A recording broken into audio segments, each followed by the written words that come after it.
Welcome to this week's Glass Tire Top 5 for the week of October 29th, 2015. I don't think this is necessarily it's not strictly a Halloween-themed top 5. You're arguing that even the non-Halloween stuff has a sort of a grotesque or creepy or strange or unsettling element.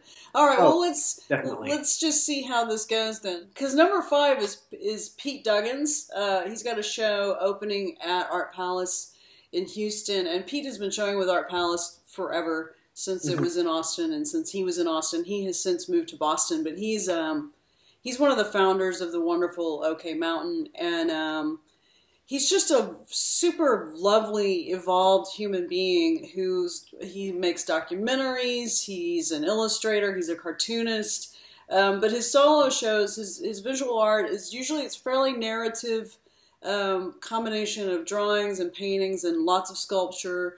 Often his subject matter is sort of around man's dynamic with nature and what can be poetic or tragic or strange about that. But one of the things that got me about this, and one of the reasons we just had to go ahead and put it up on the top 5, is there's an image of 2 rabbits, and it's very Dürer-like.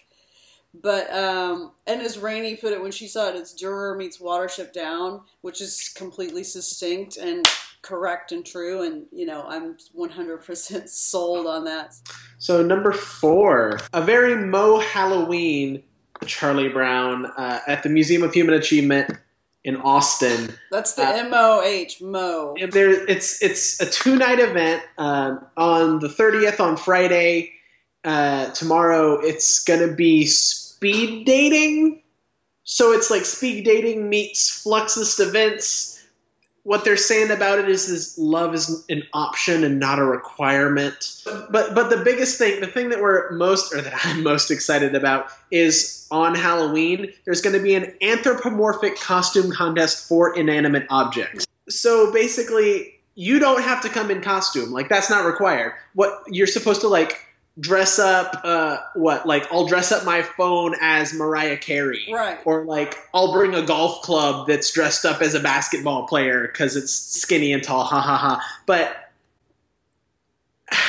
there's trick or treat, there's bobbing for sex objects and apples, there's a fog machine race, and so number 3 is Philip Kramer, Hell's Bells, opening at G-Spot Gallery, which is an offshoot of G Gallery in the Heights, but it's being presented by Hello Project. It's Philip Kramer's work, which, I mean, I know you're going to show some images of this, but it's weird and funky and playing with portraits, and it's like he's photoshopping the skin on all of these faces to create faceless beings. It's very kind of early Mark Floody.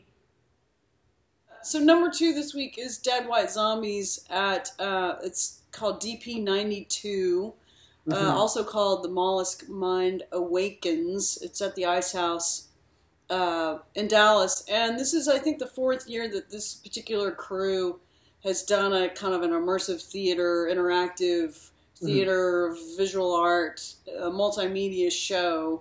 It's not a haunted house, but if you want to go on Halloween weekend, you can sort of treat it like a haunted house. They do split people up into groups, and they take them through. And when I say immersive theater, I'm kind of talking about that trend that really started heavily with the kind of the Sleep No More thing that happened in New York. So it's based on the sort of the 1950s kind of cheap and sleazy sci-fi genre.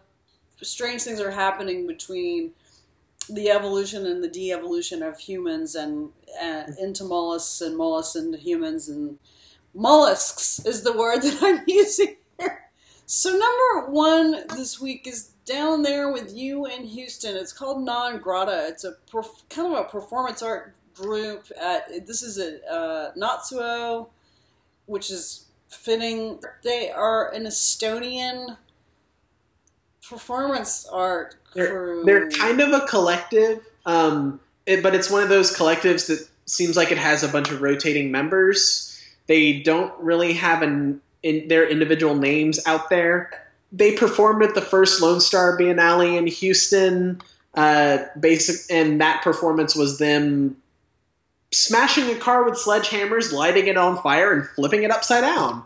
The things this performance may contain: destruction, fire, human branding, fear, panic, nostalgia, disgust, and so much more. And their Facebook event says, honestly, you feel more like you were in a hostage situation than an art event.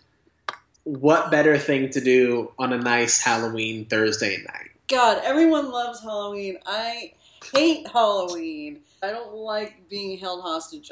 Nonetheless, we recommend all of these.